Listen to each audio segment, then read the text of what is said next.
Hey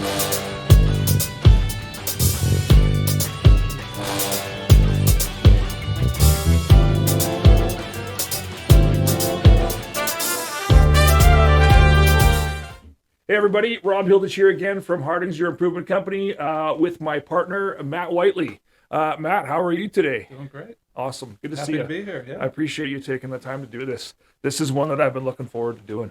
Hey, I'm happy to be here too, man. Awesome. Yeah. So Pleasure. basically through this series, we've been talking to partners and franchise partners and our own corporate partners about how they got started and what Harding's is about and what brought them in. So you started at a pretty young age. Tell us about your infancy with Harding's. Oh, for sure. I'll give you a rundown of kind of how it all started. Honestly, I think like a lot of people that end up in a profession, in some ways I fell into it.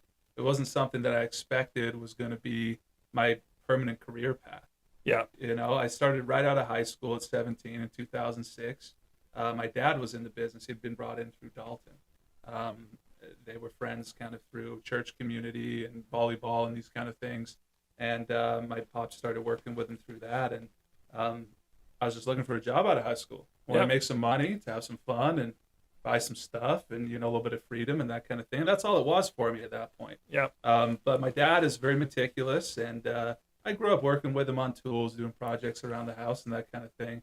So it felt natural to just go to work with him, and he started to train me.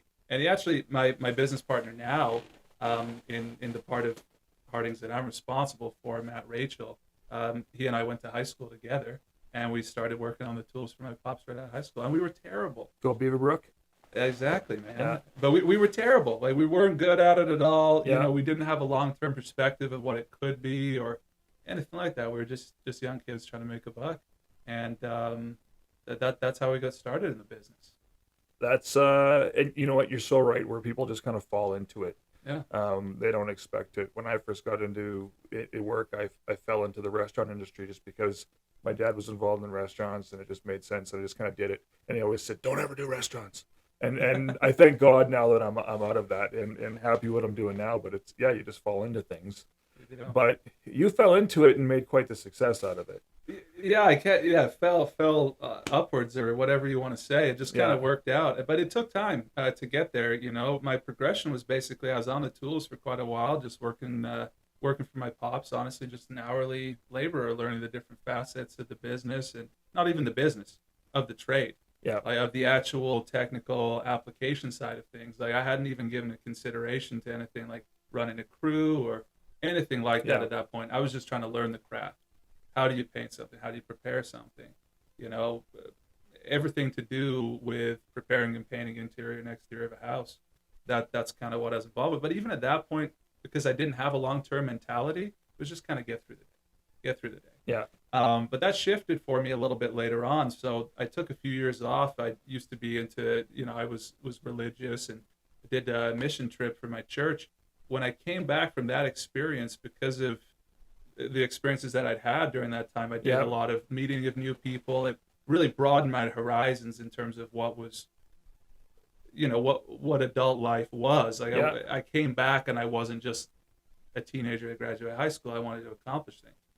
And part of what actually did that for me, I met a guy, and it was, you know, you hear the story of the American dream, that kind of thing. And this guy, he got a late start in life. Like 28, he started working as a cook at KFC. Yeah. And by the time he was 56, he sold over 50 KFCs for $1.5 million each. So I sat down, I was talking to this guy, and he really broadened my horizons and like, okay, like you need to make money. Yeah. Business is a good way to do that. Whether it's a restaurant business, KFCs, or whatever it is, there's a way to make money. And I kind of had an appetite for that when I came back. Then, not long after that, my initial plan actually was I wanted to go to university. Yeah. I was like, you know what? It seems like the path. Started thinking about potentially lawyer. My grades were not good in high school. I was a terrible student. I was not engaged in it. Not because I was dumb. I mean, I guess I was the same way. I was totally the same way. But I just never applied myself, and so I was kind of starting to dabble with that path of looking at university. That seems like a path to a career and all that kind of stuff. And then got married. I was like, okay, well, we're broke, so we got to make money now. So I kind of put the brakes on that. I said, well, I'll do a year. I'll work with my pops. I Yeah. do a year of painting, put a little bit of money in the bank, and then revisit the school thing. I just never ended up revisiting the school thing. So you come back to Harding's again after Mhm. your mission. Yes. And I love that story with the KFC. I've never told it before. That's a Yeah. great story. There's more to get into Yeah. with that, but just a fantastic guy. So you have that happen. You come back, and if I can not fast forward a little bit, but you come back, you work for Pops, and then Dalton says, "Hey, I want to retire." So kind of what actually happened was I was working for my pops for, and you know, sometimes working with family it can be tricky, right? So I was working with my pops for quite a few months, and I was like, you know, we got kind of slow in the winter, that sort of thing, and then I actually I had 3 months off working with my pops. Actually, no, a little bit longer than that. First thing I did is I went and sold security systems door to door for Liberty Security. Yeah. Did that for a couple months. Went well actually, but then I came back to work for my pops. He needed some labor and that kind of thing. And I was like, I don't know if this is for me again. So I was kind of 1 foot in, 1 foot out a little bit over a few month period. When I worked at Lafarge, did concrete for about 3 months, and I was sat there one day at Lafarge, and just exhausted, been working overtime. I remember putting in these overtime shifts, and I was excited about it. I don't know if you've ever done overtime in like the labor and these kind of things in concrete and stuff. I remember being so excited, and then you get the check, but it's bumped you a tax bracket. So you've put in like 15 extra hours that week, and you've made almost less.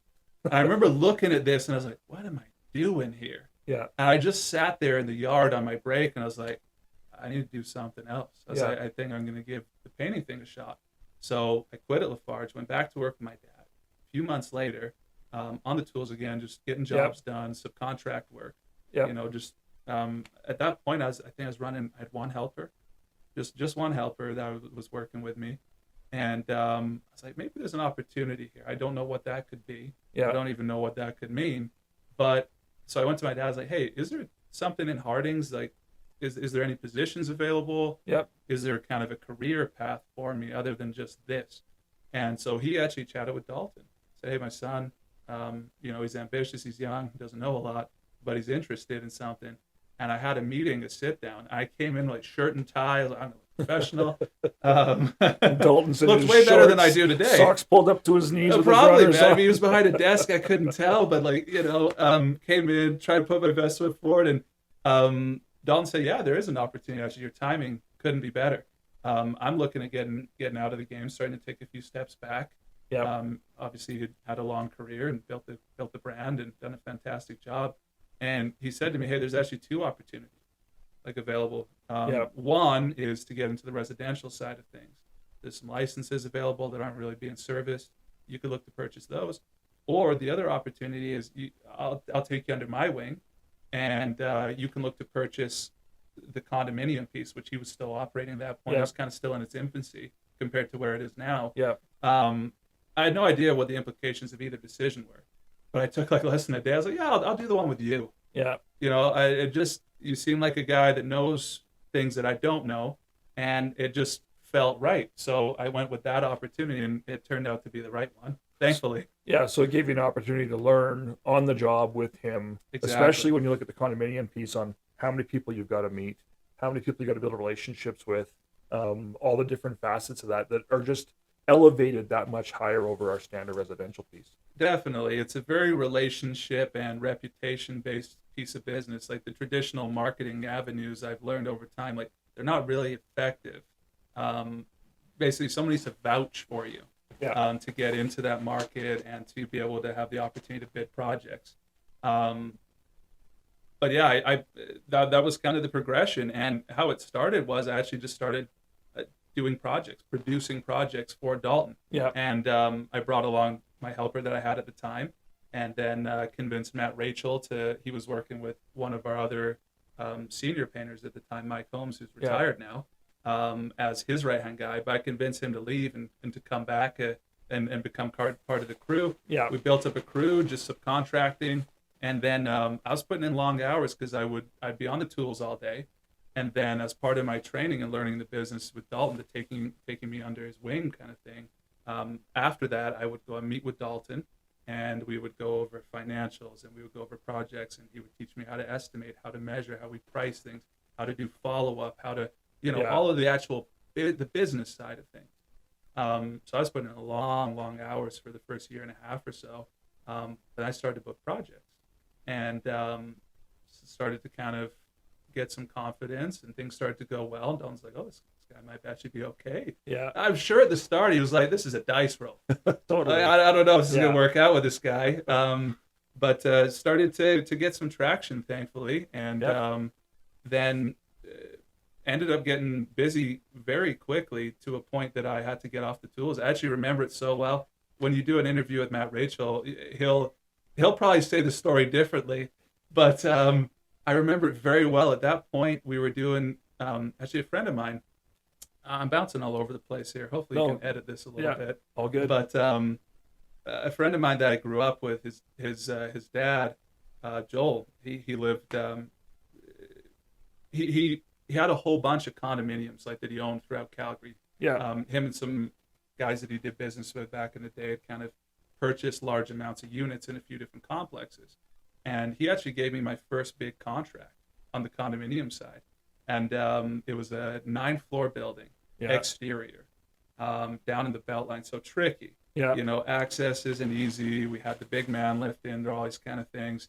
And the business was really starting to take off at that point. So Dalton was tapering down his involvement as I was kind of ramping up and starting to make some new contacts and book some projects through my own network. And things are going well. But I wasn't prepared for kind of how busy I would get.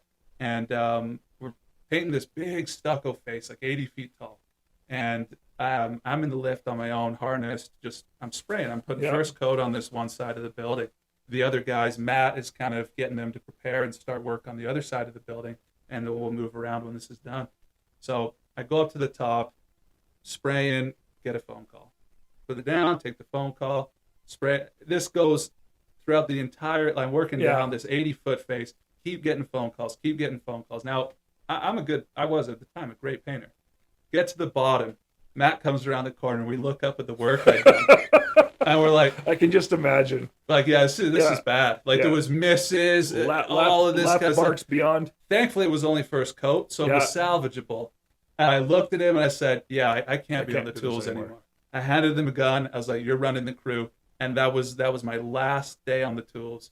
And I just switched focus entirely to, okay, let's make something out of this. It's going somewhere. Where can it go? And thankfully, I had good people, and that's been a key for me, like Matt, and like the other guys that have come up with me through the business as I've progressed, that allowed me to take the next step. And as I took the next step, they also took another step in their career. 7 years we've been working together almost. And I'm getting nuggets here like no tomorrow.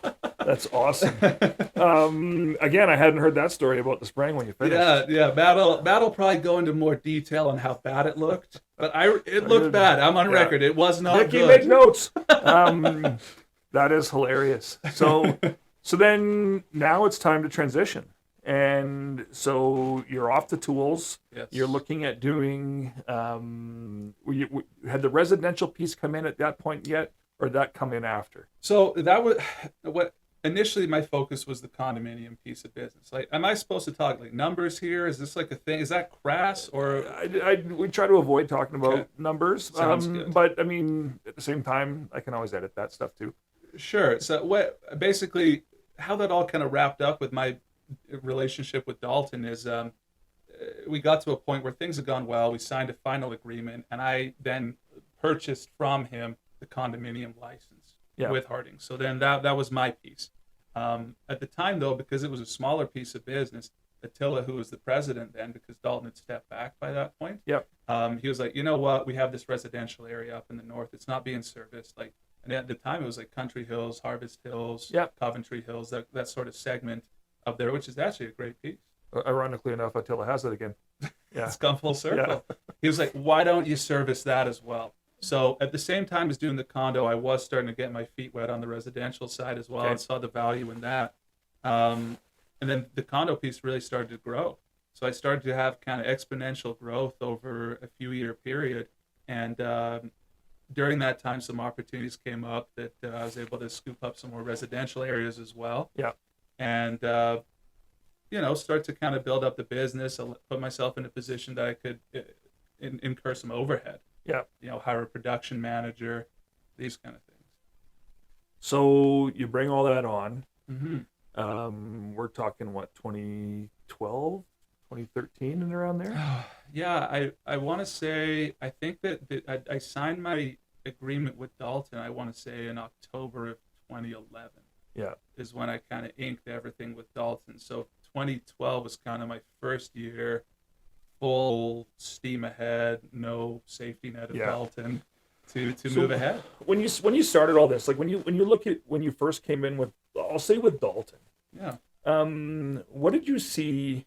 Like, one of the reasons we do this series is obviously we're a franchise company. We want to sell franchises. It gives us an opportunity to show potential franchise partners that might be watching this the success stories of what have actually happened. Yeah. Right. So when you think about when you first came in, what did you see the pros? I mean, and we've evolved completely from when you first came in, but when you first came in, what did you see as the pros being able to come in and have Hardings behind you? Well, I mean, Hardings has something that money can't buy, and that's time spent in business. Yeah. There's no shortcut to that. And I've been around a while now in the company. I think 15 years. Yep. Like, I've been here. But even then I saw the value in, hey, this is a brand that has a good reputation, and this is something, there's no shortcuts to that. So right away I saw that when, you're a representative of Hardings, people are like, immediately, there was almost a sense that they wanted to do business with you because they'd heard good things. They'd seen the company around. So it became easier for me when I wanted to go in and talk with them about paint. It didn't feel like a sales process as much. Yeah. It wasn't, when I did the door-to-door sales briefly, the security systems, I enjoyed it, but it was a hard sell. Yeah. For me, when I'm doing an estimate for someone, it doesn't feel like a sales pitch. It just feels like I'm kind of educating them on our process. Yeah. You already have a good reputation. We have good reviews, and it makes it feel it's not a hard sell, in my opinion. Yeah. When someone's interested in doing painting, when you're associated with Hardings, you have a really good chance that they want to use you anyway. As long as you come in with a competitive price, you show up on time, the normal kind of things. I think that I really saw the value in that. It just, as a young, small business owner starting out, it made it a lot easier and just felt a lot more comfortable being part of Hardings and having that backing and that history behind me when I set foot in someone's house. Yeah, it's funny you say that, because when I transitioned from my previous job to this one, my experience with Hardings was only ever two things. Mm-hmm. Driving down Deerfoot Trail. Was it the big milk truck? Seeing the milk truck on the corner there by the water treatment plant when you guys had the office on High Street. Yep. So I knew that van from there. I always just shook my head at the logo.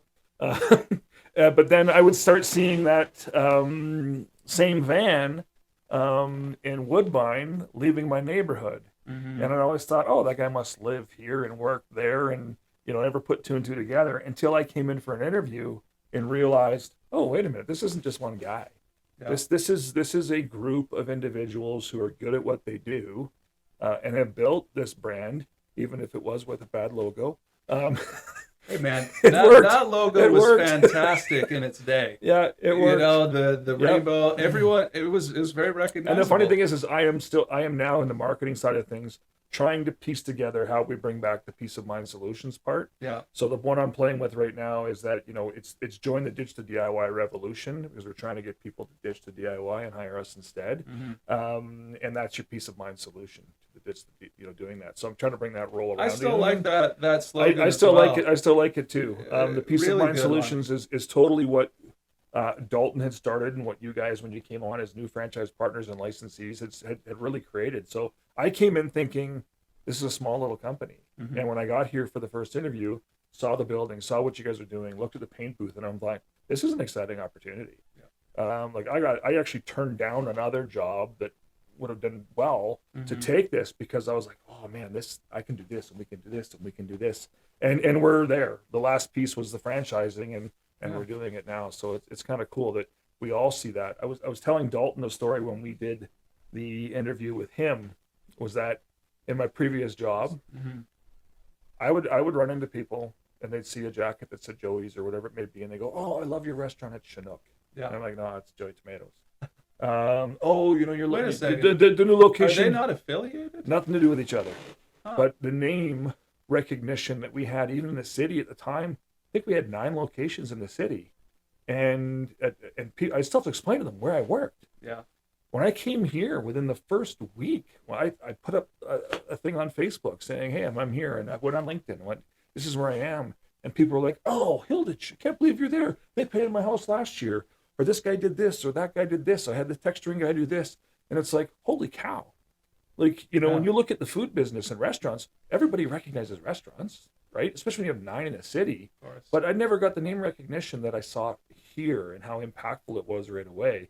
And that's a testament to what Dalton built originally, to what Attila did when changing the systems, doing the new logos, all those different things, and the work that you guys have done. And it always astonishes me at how well our franchise partners service the clients. So Totally. tell me a little bit about your philosophy behind that. Oh, I mean, there's just been so many fantastic people that have been involved with this company over the years. A lot of them are still here, whether in the shareholder capacity, like my pops and Yeah. Attila that you mentioned as well. And it was easy for me, honestly, having never run a small business before, to see how you should service a client because of the people that I was surrounded by when I became involved with it. Yeah. And I started to attend licensee meetings and kind of see what they were doing and how they were ensuring customer quality and building lasting client relationships. So it was just the culture that I stepped into was you do what's right for the client and provide those peace of mind solutions, which at the time was our slogan. Yeah. And so it was very easy for me to just pick that up and to see, hey, this is how you run a successful service business, is to put the client first. And that Yeah. was just the culture that we had here. And that hasn't changed since then. And guys have come and gone over the years and been involved in different capacities, but that's remained Yeah. throughout. So I've carried that philosophy into my own business. And I've been very fortunate to be able to surround myself with people in my business as it's grown, as we've kind of scaled up. And I've had to kind of delegate different pieces of the business as we get larger. And then, as you know, Matt Rachel is my partner now and has been for 7 years. 6 years now. Yeah. Yeah, I mean, quite a while now Yeah. too. And then we've brought on George Henniger as our project manager. Yeah. And You got your brother working as a and now project manager. Chris Whiteley, my Yeah. brother, is a project manager for us as well. And I've been able to surround myself with good people who share that same value. And they know that when you put on a Harding shirt or you're representing Harding's, kind of what that means. Yeah. And That's awesome. yeah, It's so nice to see how, it's funny because when I first started, there was some turmoil on some pieces on how we start to figure out this dynamic of having a new president who never worked here before, Mhm. who'd never been involved in the business before, and I think some of the fear of the shareholders they had with that and everything else, and it took some time before we were commingled, and I think especially over the last couple of years that's taken its to new heights as far as that's concerned. And it's just really cool to see how the group works together, and the Mhm. commonality in that isn't necessarily always how well they can support each other's businesses, but it's in how well they support the brand specifically, Mhm. right? On how we always championship the brand. Like I remember when I first getting here, it's like, hey, we got to get more middle vehicles deckled. They're like, okay, I'll just go buy 4, Mhm. right? And boom, let's get them deckled. And from you doing that, we actually changed the way we deckled our vehicles altogether, We did. right? We went from standard just decals to full wrapping most of our vehicles Mhm. because the design that you had come up with the team that we were working with on it at the time was awesome, That's right? sharp. And that's where the giant H ended up coming from, Totally. on putting all the vehicles, which looks super cool. So it's been a collaboration of learning with each other on how this business works, and it's just been super fun. It's had its turmoils, don't get me wrong, right? But I think that's just the reality of business. Like, no one has all the answers. Yep. You can't make all the right decisions, but if you operate like by some core principles that you don't deviate from, eventually you'll end up in the right place. Like, I really believe that if you keep to your core values, and I've done that as I've grown my business over the years, and I've gone from just being me and being on the tools to, I mean, this last summer in our operation at our peak, when we were kind of full exterior production, I think we had about 50 guys, including my management team. So things have come a long way. A long way in 10 or 12 years from having one helper. Exactly. Yeah. Exactly. Things have come a long way, and the painting business has been better to me than I ever thought that it could be. Yeah. It's been fantastic. It's one of those things where when I used to do trade shows back in the day for the previous franchise company, I would always I'd look at restaurants and go, these people spend a lot of money to get involved in a restaurant. And it's a lot of time. It's 60, 80 hours a week. Now, granted, when you're busy season, you're doing the same. But we have a lull that we get to enjoy, which you don't necessarily see totally in the restaurant industry. But I would go to franchise shows and talk to different restaurants and get an idea of what their EBITDA was, and what are they actually making, and what are they paying into it, and the royalties that they're paying, and then your food cost, your labor cost. And then I would look at the trades that were there. And I always think of this one, and it's never taken off, and it should have. And if anybody watches this, don't buy their franchise, because you should buy ours instead. But one called Kirby's, where it's just simple. You buy a truck and a machine, and you go out and you extrude some concrete onto the ground, and it creates a curb for your garden, right? And I remember talking with that guy and him saying, the margins that they were doing. And I thought, well, that's weird. So I started looking at it, and that's one of the reasons I wanted to come work here, is because when you look at the profitability that you can see in this business, there's other businesses that do as well. Of course.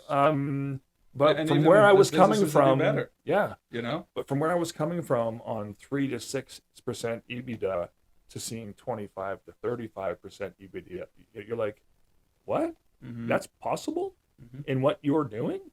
And when you look at it, cost of entry, I don't know what it cost you back in the day for cost of entry for the condominium piece, but what was the ROI on it?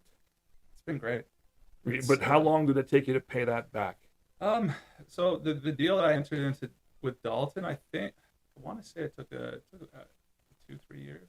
Because you were in a payment structure. For me to pay that, yeah. And you were building like a brand new business, basically. He had grown it, not like you. There was definitely a foundation there. Yeah. There was a foundation there. There was a reputation. There was a client base. And Dalton had done a lot of the legwork to kind of get us that foot in the door. Because the way the condominium and HOA piece of business works is basically we pursue the kind of business that is common area maintenance. Yep. So it's not the actual units themselves. Yep.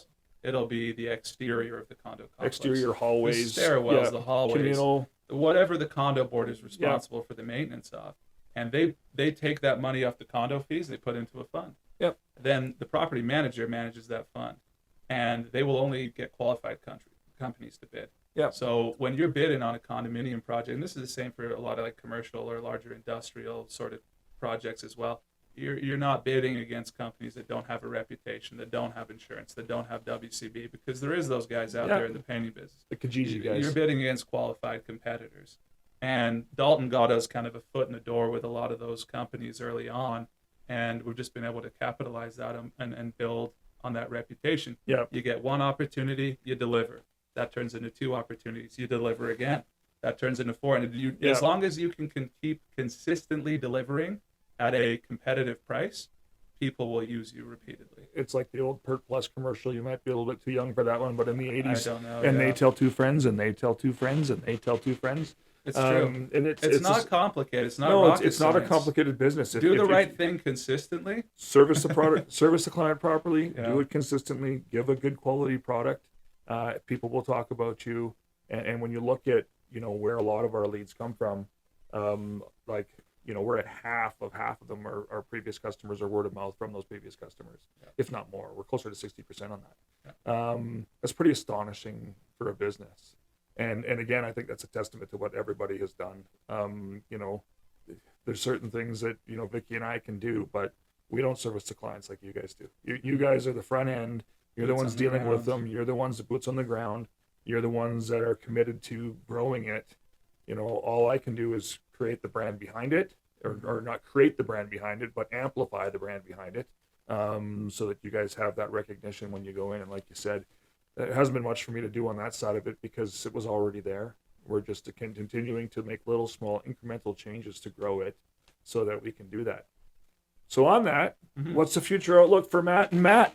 That's a great question. A few different things to kind of improve how we're doing things, but the focus remains the same for me. My philosophy in business, and I think this can apply to any business, especially small businesses like we run a service business, the people. Yeah. The people that you have in your operation and representing your company, I mean, that's everything.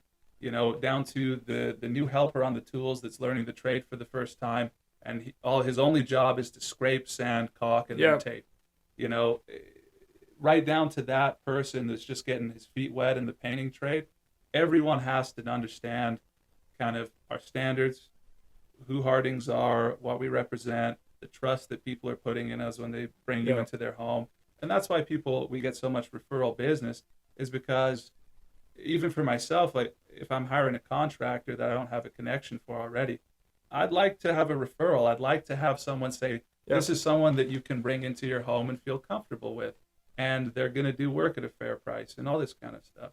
So right down to the new helper on the tools, to our crew foremen that have been with us, some of them for over a decade, and then to the management staff. It's about building a good team, having good people that have the same values. I think if you just do that consistently, the business growth won't take care of itself, but to some extent it will. But your reputation does. Exactly. The word of mouth continues to grow for you. So that continues to be the focus for me, is just continuing to build up the team and the people that I do business with and the people that work with me on a daily basis. And just to continue to put them in a position to succeed. And if I do that, it makes me look good. Yeah, exactly. And it makes the whole brand look good. It makes us look good. Exactly. Because without the guys that actually do the work, without the project managers making sure the client experience is good, the colors are right, the timing is correct, the touch-ups are done, the inspection is done. There's so many pieces to a successful paint project. And the people take care of those. The guys that you work with take care of those.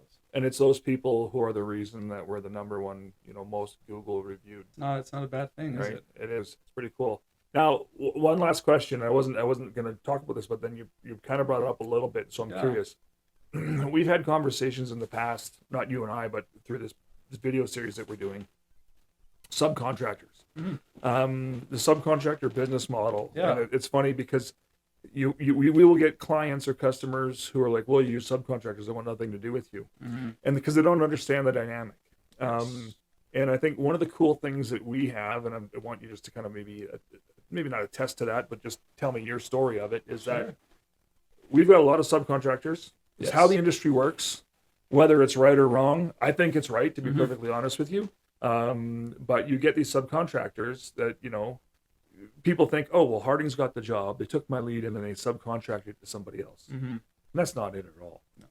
Our subcontractors work for us and us only. But I mean, we're the only ones they work for. For the most part, yeah. So I can give you a list of subcontractors that I've worked with for 5, 10, some of them close to my entire career. Fantastic guys. And the reason I'm such a fan, I mean, I used to subcontract. Paint contracts. When I was on the tools for my dad, I subcontracted for him. When I was on the tools for Dalton, I subcontracted for them. And there's a lot of reasons for that, but it's a win-win for both sides of the agreement. So when it comes to the business aspect of how you operate your business, 100%. So the subcontractor gets a lot of benefits by being a subcontractor instead of an employee. In my opinion, and I've had a lot of time to think about this, I've had employees. I've had guys that I pay hourly. A good subcontractor, the best subcontractor, is always going to be better than the best employee. And this is why. A subcontractor... Skin in the game. He has skin in the game. He's taken responsibility upon himself to buy and maintain all of his own tools and equipment. His vehicle. He hires people. He trains people. He builds a team around himself so that he's in a position to accomplish paint jobs, whether they're big or small, whatever he's decided to focus on. And they just care so much more because, like you said, they have skin in the game. Now, employees can be good, Don't get me wrong. And Yeah. a lot of businesses operate in that fashion. But for me, I think it's a better product for the client at the end of the day. But the caveat to that is you need a good selection process. Yes. You need to be able to, and that's like hiring an employee as well, Yep. kind of sift through until you find that diamond in the rough. Yep. We interview a lot of people. We get tons of resumes through Hardings here, Yep. and we hire very few of them. And the reason for that is because we're looking for the best. Yep. So we will hire based on certain criteria, and if they meet all of those criteria, then we give them a small project. And we have our project managers manage them very closely Yeah. during that first project. So, okay, this project went great. Yep. Let's get some feedback from the new Client. subcontractor. Let's Yep. get some feedback from the client, and let's see if this is something we continue to do. Then we give them another project, and then a larger project. Yep. And if they're able to demonstrate consistent quality and a client experience that fits the Hardings values, Yep. then they start to get a position in our rotation. And then they get trusted to do larger projects. Yep. Then we put them through more training processes. Okay, let's get trained on the man lift. Let's get trained on the swing stage. Yep. Let's start to look at, okay, you did a great job doing this large 800 square foot residential deck. Now let's look at doing 120 decks at a condo complex. Yep. And let's break that down. And let's kind of, it's the same way that And just anyone to progresses get in vetted every step through the way to make sure that 100%. they're giving the best possible service they can to our clients. Which let's be honest, it's their client too. It is. Because if they're not giving the best customer service and the best quality they can on that project, we're not hiring them again, right? And I don't want to sound this way, but we've created a bit of a machine, and with that machine, people want to join it, and so we're finding the best to a certain degree when we actually do hire the ones and vet them through. 100%. I mean, recently, I'm sure you've watched this because everyone has it. It's fantastic. The Last Dance documentary. Yeah. Netflix, Michael Jordan, the 90s Bulls. One of my favorite parts, and I was actually reflecting on this recently. I was having a conversation with George, our project manager, just a couple nights ago. And they're interviewing Phil Jackson, who obviously, arguably the greatest coach in NBA history. One with the Bulls, one with Kobe, Shaq, the Lakers. And one of the things he said is, he said, we created a culture that people wanted to be a part of. He's like, I don't think you can hope for anything more than that. And I think that that's what's happened here. One of our newer hires in terms of a subcontracting foreman, Harpreet, he's been with us now for almost 2 years. I love Harpreet. He is fantastic. Just a quality guy through and through, hardworking, family man, great values, does fantastic work, him and his team. And follow him on TikTok. he has great videos showing the work that he does. And recently, we've been a little bit slower on the condominium side, and that's typical over winter. People don't want you in the hallways and the stairwells when they're having relatives, all this kind of stuff. So he took on a couple of projects on the side, and this is what subcontractors will do sometimes as well. They'll do a little bit of work on the side and this kind of thing too, for a new construction home builder. Now, I don't know which one, but within 2 days being on that site, his guys came to him and said, hey, we don't want to work here. This isn't the same as working with Hardings. We're not treated the same. The timelines aren't realistic. And I think that it just speaks for itself when you hear those kind of things, that what we're doing here is something good. And it's not to toot our own horn, but we're doing good things, and I think that people want to be a part of that. Agreed. Yeah. And so do I. Thanks, man. I appreciate it. Absolutely. That was some great stories that I hadn't heard before. I felt like I was just rambling a little bit. No, So we did hopefully good. you can make me sound good in Don't worry, I'll edit post-production. most of that out. Awesome. Hey, thanks everybody for watching and listening. This is Brushstrokes of Success with Hardings Your Improvement Company, and have a great day.